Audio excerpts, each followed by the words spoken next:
Imagine sharing your deepest insecurities with someone you trust, only to have them weaponized against you in public.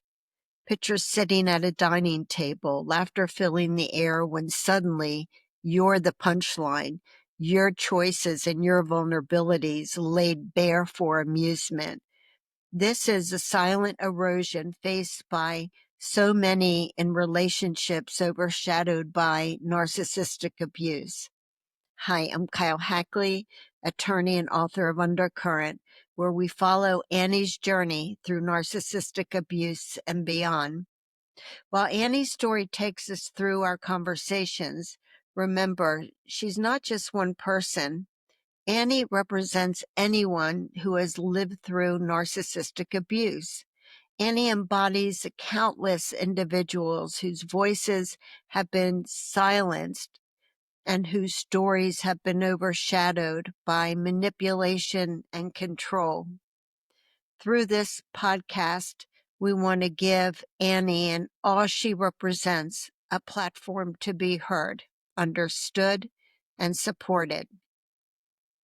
So let's start talking about the tactic that is as cruel as it is calculated. When a narcissist resorts to public humiliation, they're not just asserting dominance, they're inflicting deep emotional wounds on their partner. This deliberate and insidious behavior is designed to break down the very essence of their partner's self-worth. Imagine this, you're at a gathering, sharing a moment of joy when your partner seizes the opportunity to highlight a personal flaw. Maybe it's something small and insignificant until they magnify it for everyone to see. The intent isn't just to tease you, it's to render you powerless, to strip away your dignity in front of others. In these moments, you're left defenseless. You're caught between the sting of the insult and the public setting that makes it so hard to know what to say or how to respond. Do you laugh along to prove you're a good sport? Do you push back at the risk of being labeled oversensitive? Either way, the narcissist wins, and you're left feeling small. Annie used to brush off moments like that. She'd convince herself that words couldn't hurt her, or maybe that she was being too sensitive, or worse, she'd let Santino convince her that she simply couldn't take a joke. But this was never about humor. It was about control, because every time she let it slide, every time she swallowed her discomfort, Santino would tighten his grip more. If this has happened to you, be kind to yourself. The words coming from the narcissist's mouth are never just offhand comments. They're calculated moves designed to chip away at your confidence. By making you the subject of ridicule, especially in front of others, they reinforce their power and ensure you remain in a state of vulnerability. It's wrong, it's cruel, and you should never have to put up with it. Another insidious tactic is the betrayal of trust through the disclosure of personal confidences. It starts with something simple, an intimate moment with your partner, a quiet confession, you opening up in a way that should bond you and your partner. You might share something private, sensitive. You're believing in the sanctity of your relationship, believing that your words are safe. But with the narcissist, nothing is sacred. Someone shared this story with me. We'll call this person Alex. Before heading to a party, Alex confided in their partner, admitting there would be someone there who may make them feel uncomfortable. Alex didn't want to make a big deal out of it, but hoped their partner would offer quiet support, maybe stay close, help them feel safe. But when they arrived, instead of standing next to Alex's side, the partner betrayed them in the worst possible way. With a smirk, they turned to the very person Alex had wanted to avoid and said, "Alex is intimidated by you. Isn't that funny?"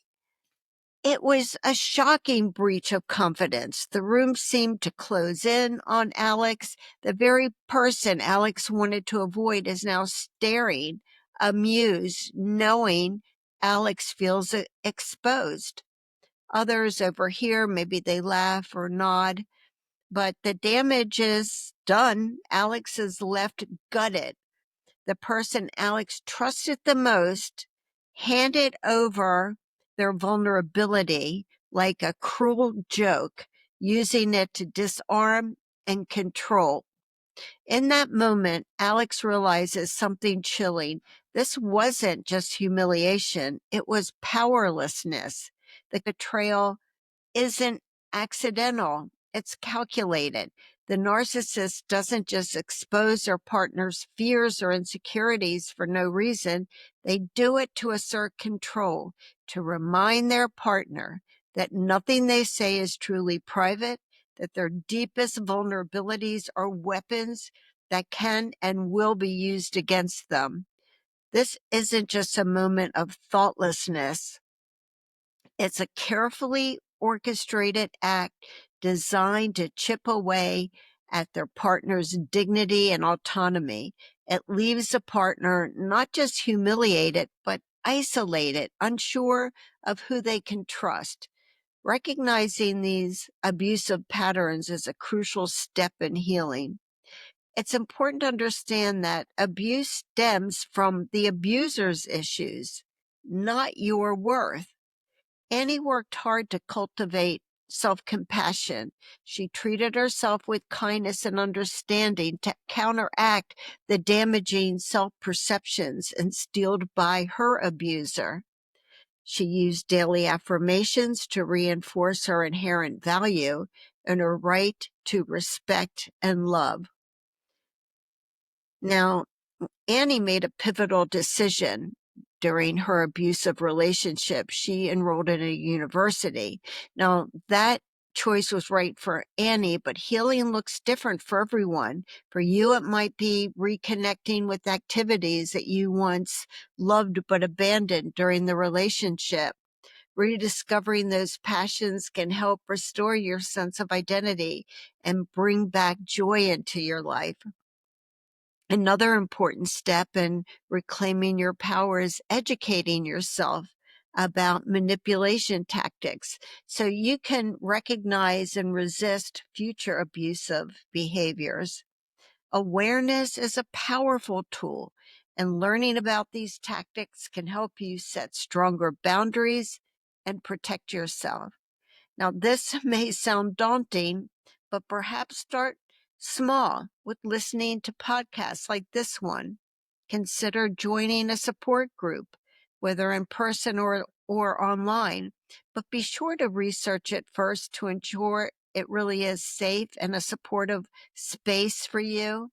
In future episodes, I'm going to dive deeper into this topic and may invite a guest speaker to shed light on the benefits of support groups and how to choose the right one. And of course, talk therapy provides a safe environment to process your experiences, understand the underlying dynamics, and rebuild your sense of self.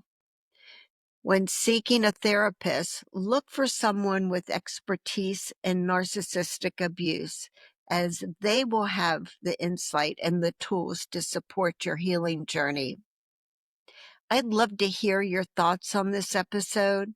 Share them in the comments or reach out to me by email, because that's why AreYouAnnie exists. When you share your story, you're not just sharing on behalf of yourself, you are helping someone else, I assure you. AreYouAnnie is for anyone who needs validation and support. It's about walking through fire to reach the other side of narcissistic abuse. It's about reclaiming the pieces of who you are and stepping back into your power. If you haven't already, would you please subscribe? Or if you liked this episode, hit the like button. I really believe when you do that, we have a greater chance of reaching other people. And I may not know you personally, but I believe I know your story because I know Annie's story. The details, they're different for sure, but the patterns are strikingly the same. And if you see yourself in any way in Annie's journey, I want you to know that you are not alone. And as always, I want you to know you're not just a survivor. You are a warrior against narcissistic abuse. You are so much stronger than you know. And I want you to be tenacious and never, ever give up on what's important to you. Thank you for being on this journey. I appreciate you so much, and I'll see you next time. Bye.